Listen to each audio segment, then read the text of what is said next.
no... Whoa. Really?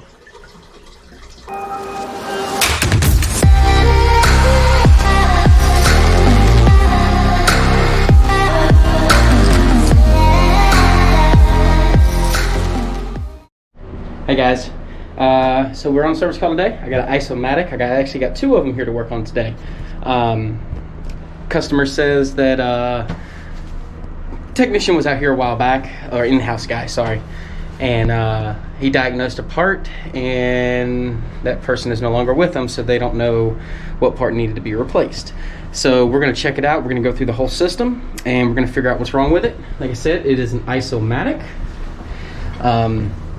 If you guys have ever seen, so with ice machines, see that 500 in the model number? That means this is a 500-pound machine. So this system will produce 500 pounds of ice within a 24-hour span. Uh-oh. Come here.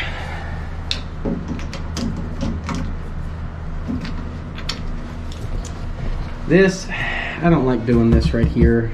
You know, they make bin adapters, you know, for these bins. We've got a Hoshisaki ice dispenser. Seems to be working.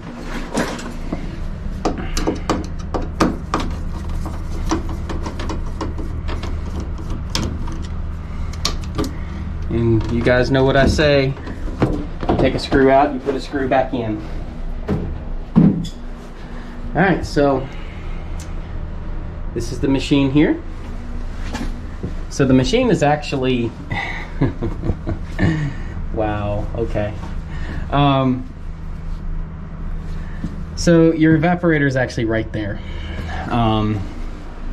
This particular model here,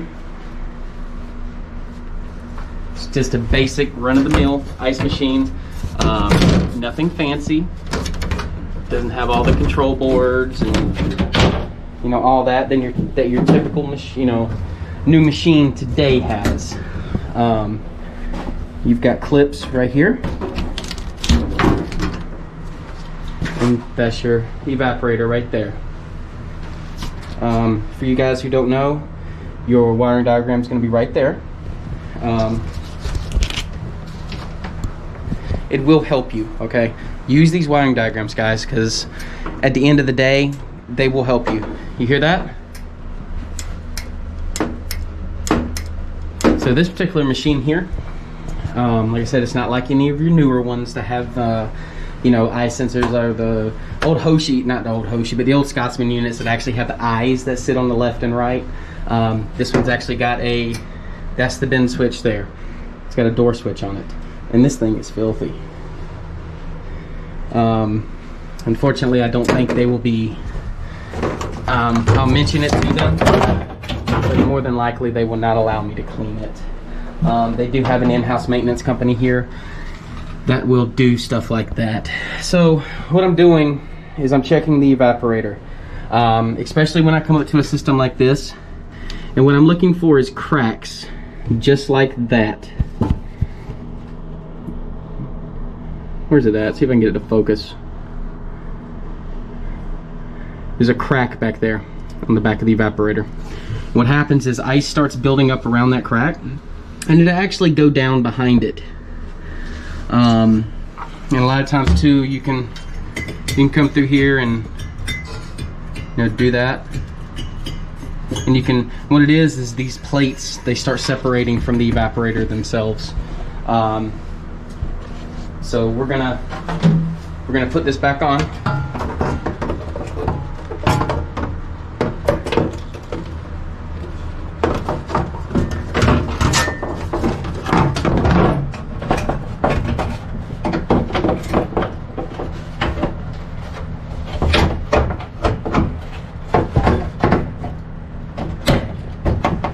Get in there.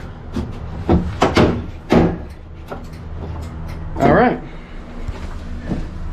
So currently it is off. Now we are on. So one thing I notice is my door is not sitting flush, and a lot of that is because the machine is not level. And also too, what you gotta watch out for is the tops of these things here, like that one. You see how it's loose? It could also hold open the door. But at the same time, you can see the stream that this door has on it, all the white marks right there. That's the plastic from where whenever you open the door, over time it just, you know, it's plastic.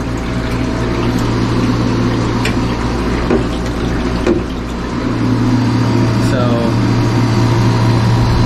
both of our condenser fan motors are running. And what you're going to find in this one, you've got an electrical compartment right here. You're going to have a contactor in here. You're going to have a relay and some other stuff. Well, you know what? We'll just open it up and check it out. How about that?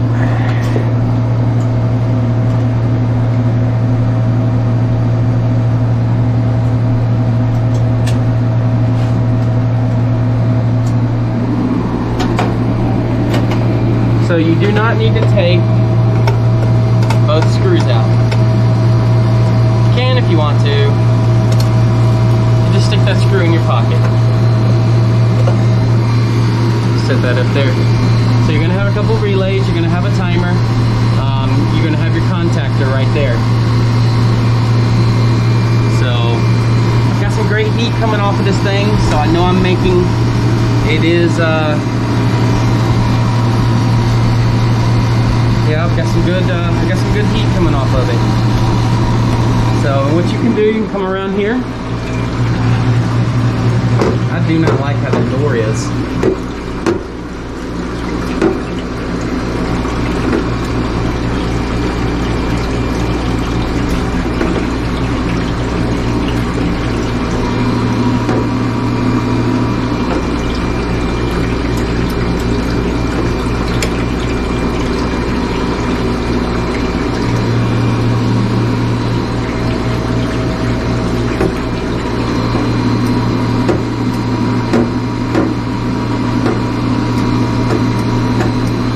So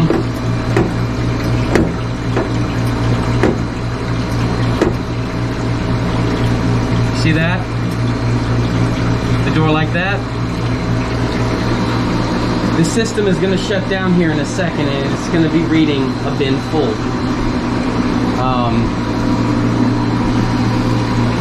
So you can adjust these. See how it does like that?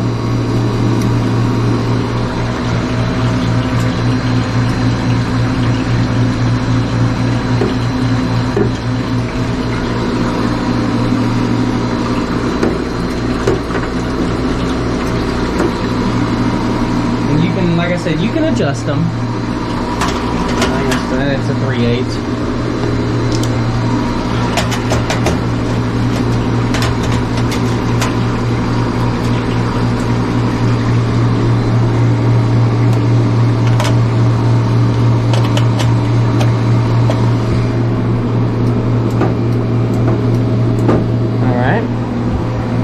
So we got to adjust it out a little bit. So what's going to happen is every time this machine drops ice, it's going to do that, and it's going to close back.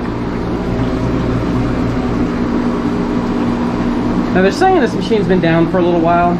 I don't know. There is our water pressure there. So this machine here, it doesn't have your traditional water level control. So the kind of water inlet device the system has, it's got what's called a float switch, and what it is, it's just a little white plastic float, and it's hooked to the valve. So once that water reaches the correct height, it actually plugs off that valve and it stops water from flowing in. This particular machine here will flow ice non-stop. It will flow water non-stop. Most of your other machines have a different type of float switch, like a Hoshizaki, or a Manitowoc, or a Scotsman. You know, Manitowoc's will go into a fill cycle twice. To go to the initial fill cycle, then halfway through the free cycle, it'll fill up the sump again. This particular machine here will not do that. It will constantly fill the sump back up as ice generates on the evaporator plate. And the system itself is ran off of a timer, which is right there. That is what controls the harvest and the refrigeration cycle of the system itself. Like I said, this is a 500-pound machine.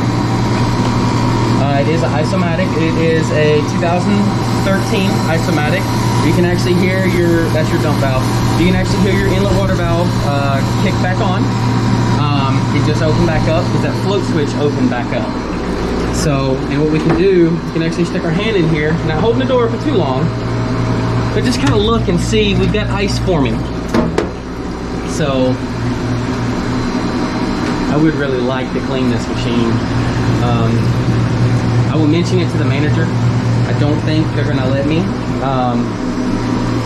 But either way, we'll watch it drop a load of ice. So, big note, okay? There's a lot of people out there that just love to gauge up to things. Self-contained ice machines, they have a critical charge, okay? So this particular machine here will actually hold, let's see here, where is it at? It holds 21 ounces of Freon. There's 16 ounces in a pound.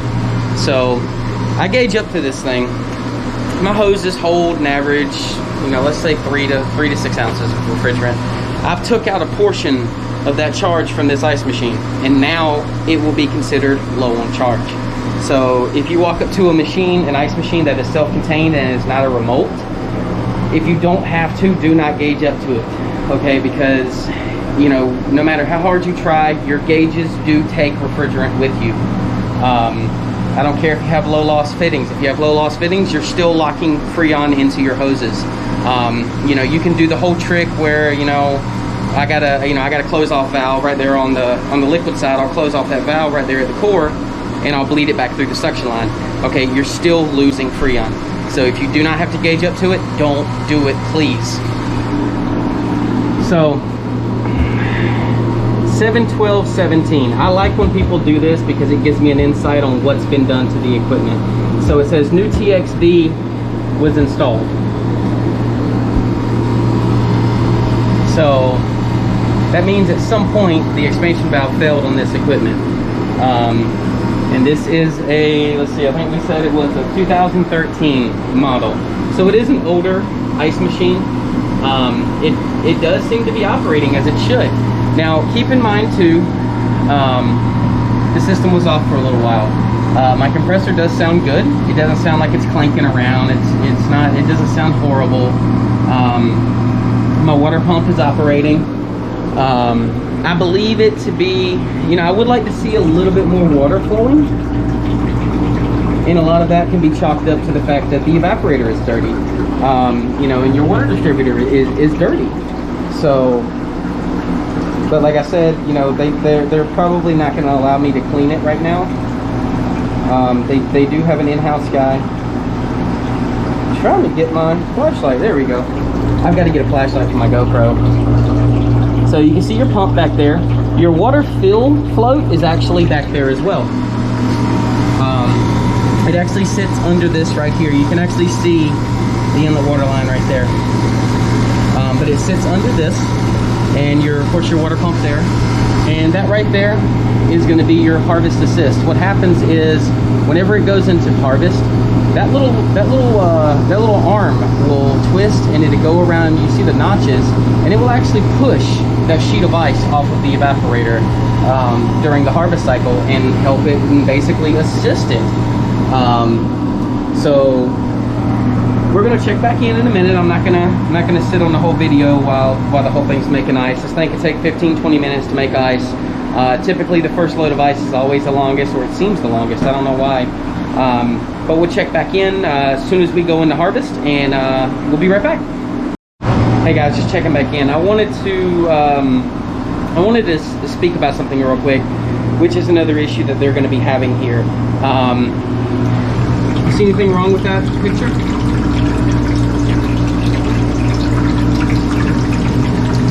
So when this ice drops, it falls down, and you've got a corner of that sheet of ice that is going to hit that corner right there.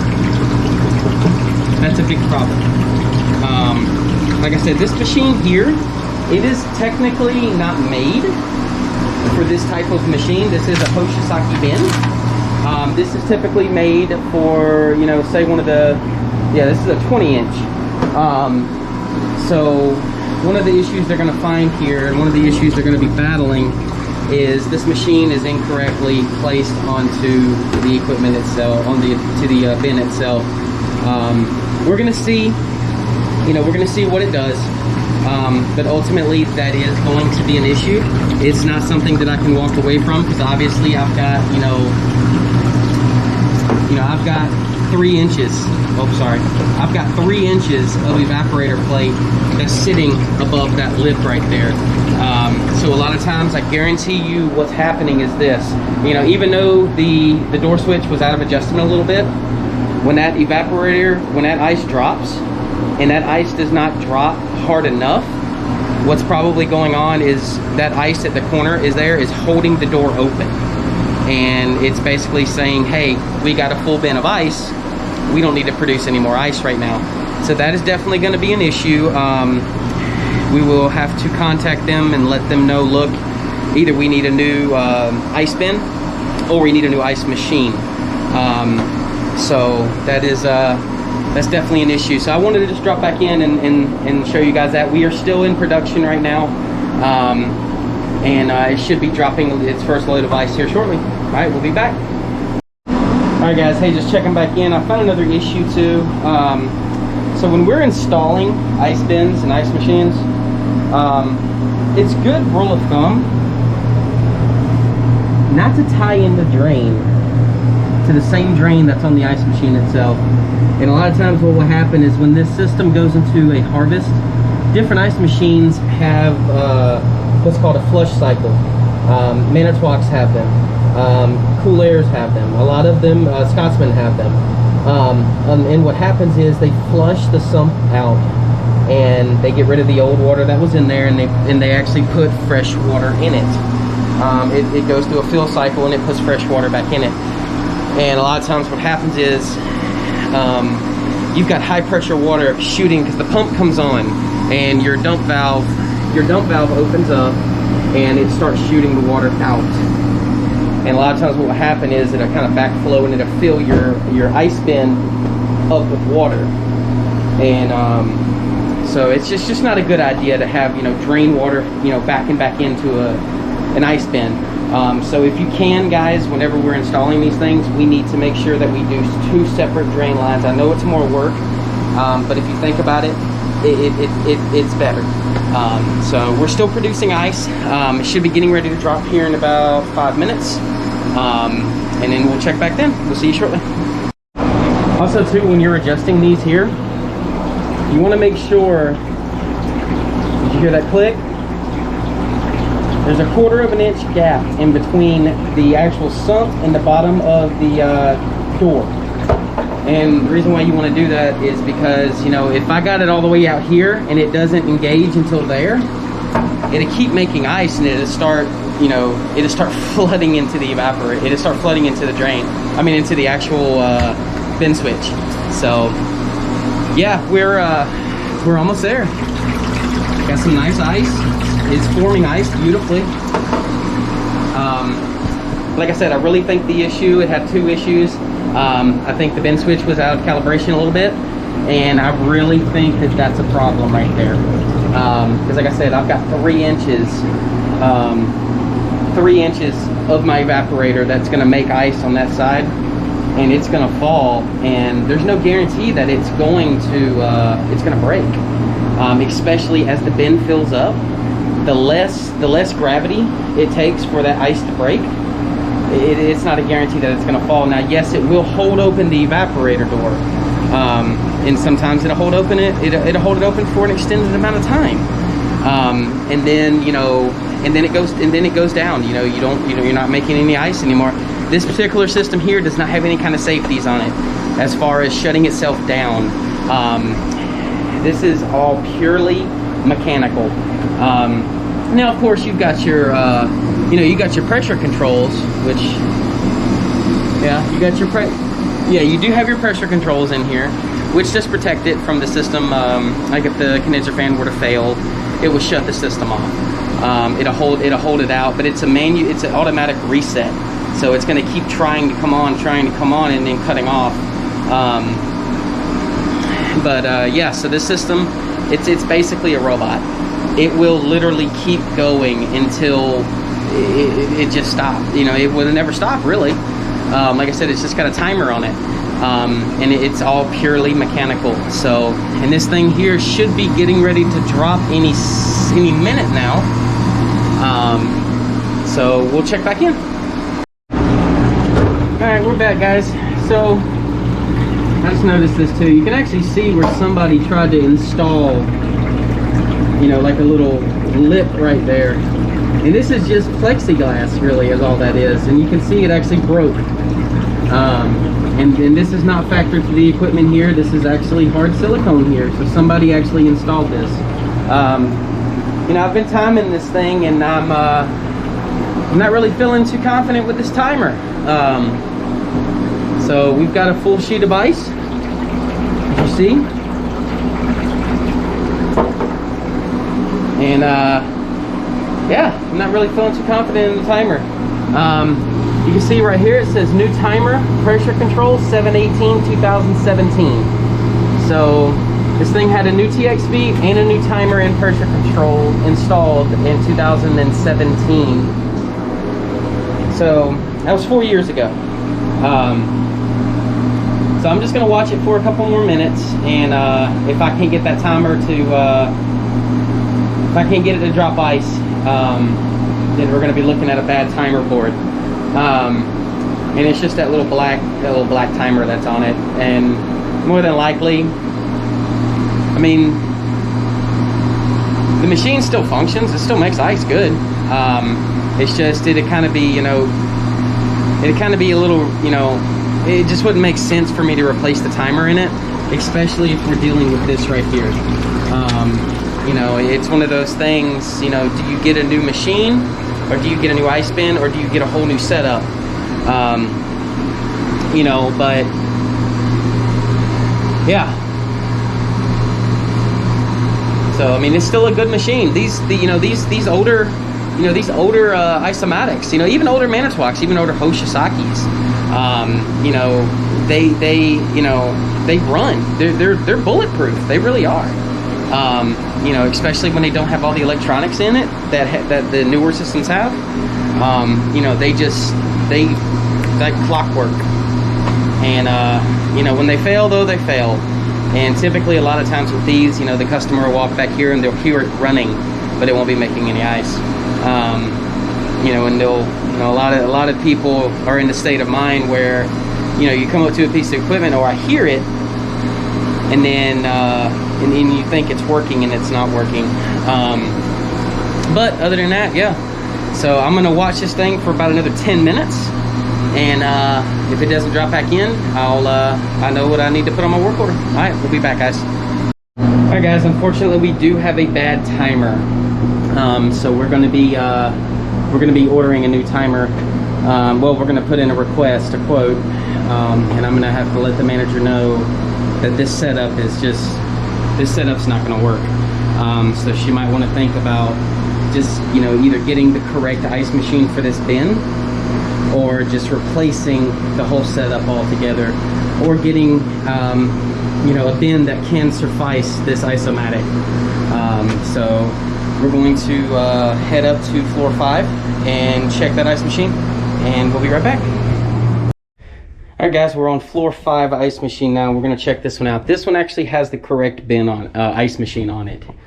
This is a Hoshizaki ice machine on a Hoshizaki bin.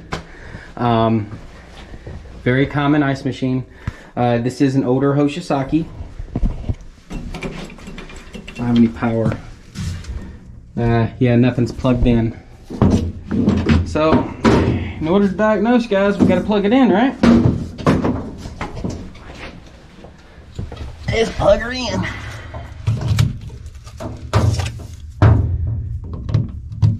Alright.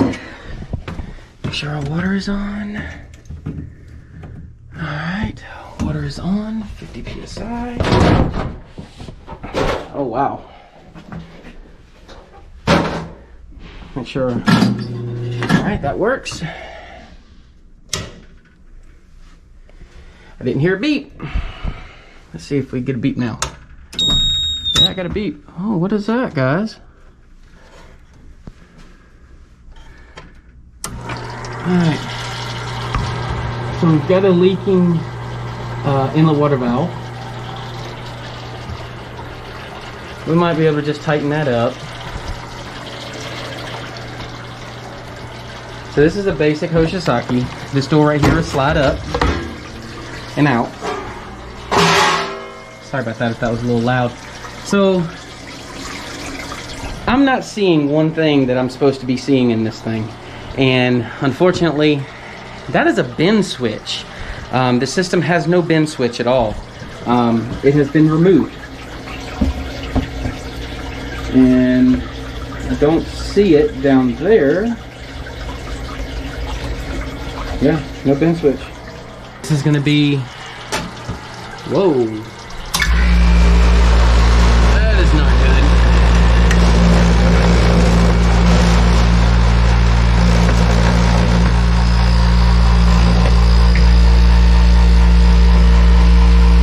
Looks like my,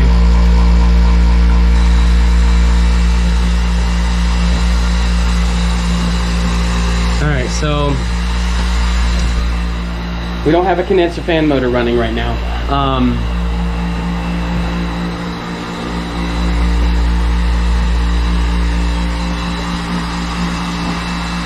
This is pretty bad.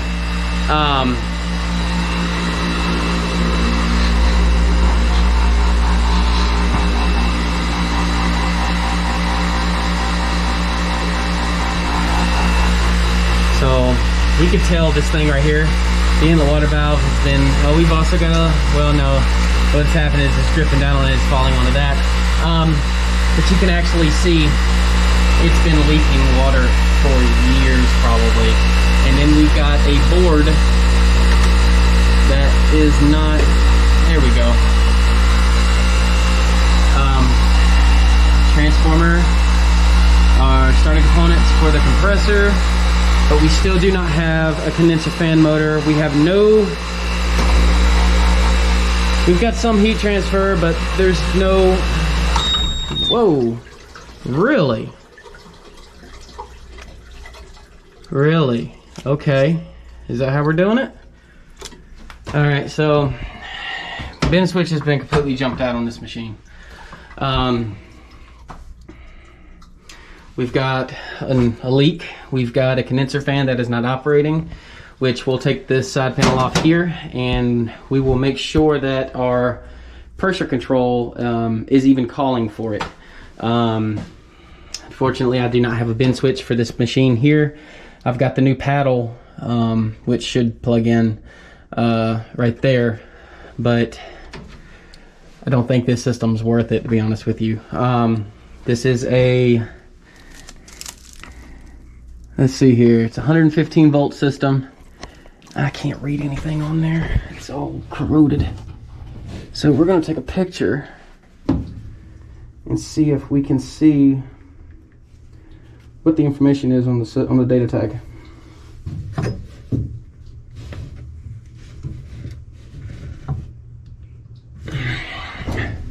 All right. Data tag shows it's a 500-pound machine, 120 volt. It's 2013. Okay. So yeah, I don't think, and it's an R22. So I'm gonna let the manager know the issues that are going on here. Unfortunately, with it being R22, it is repairable. Everything is repairable, but it's just what you want to put in it. So with this thing being R22, technically it's reached its end of life. It will still operate. I will have to repair what is going on here. Currently, I've already found it needs a bin switch. Somebody has jumped it out. It needs an inlet water valve gasket from what it looks like. And I've got a condenser fan motor that's not running, more than likely because there's no pressure. But yeah, so at this point I'm probably going to recommend that we replace the equipment and just get them a new ice machine put in. But stuff like this, guys, this isn't cool. This is a shock hazard. It did not get me when you saw me jerk my hand. I did see that it was there and I pulled away before I did get shocked. But that's a shock hazard, guys. That is something we don't do. That's just something we don't do. Somebody has put a new float switch on it recently, and I don't know if you can see that or not. No. Come on up.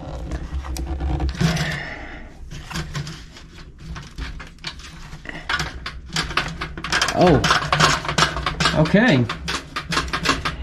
You guys remember when on my ice machine PM cleaning video, when I told you to check the evaporators? And you can actually see that.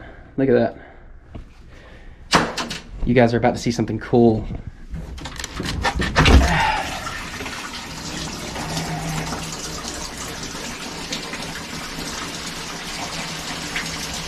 Alright, what I did was I'm just draining the actual internal sump.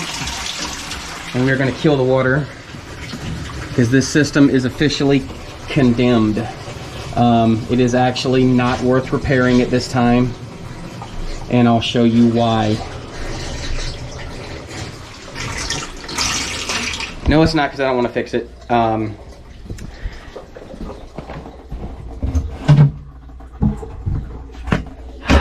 I want to get a light in there. You know what? This thing is already... The evaporator is starting to come apart. And if you give me a second, I will get us in there.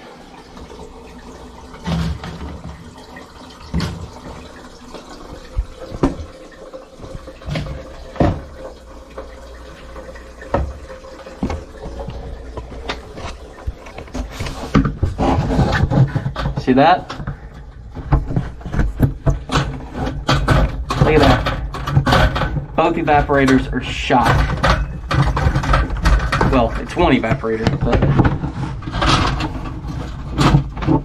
that's what I was talking about.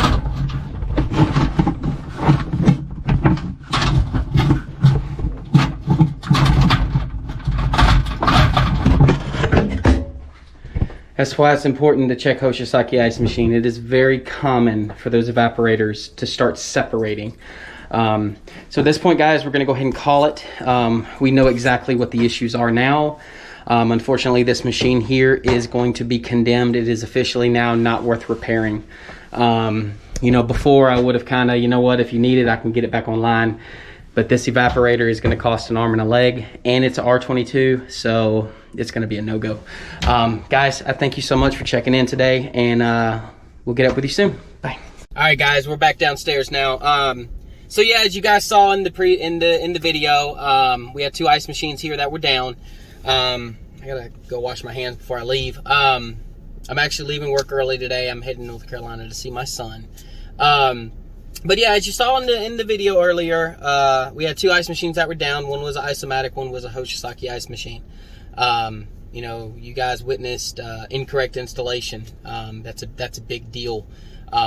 We did diagnose on the lower system. The door switch was incorrectly placed, had fallen out of adjustment, and the timer is bad. Alongside of, when the evaporator, when it goes into harvest, it drops ice, and it's got that 3-inch ledge that ice just hits on. It just becomes problematic. You start getting leaking.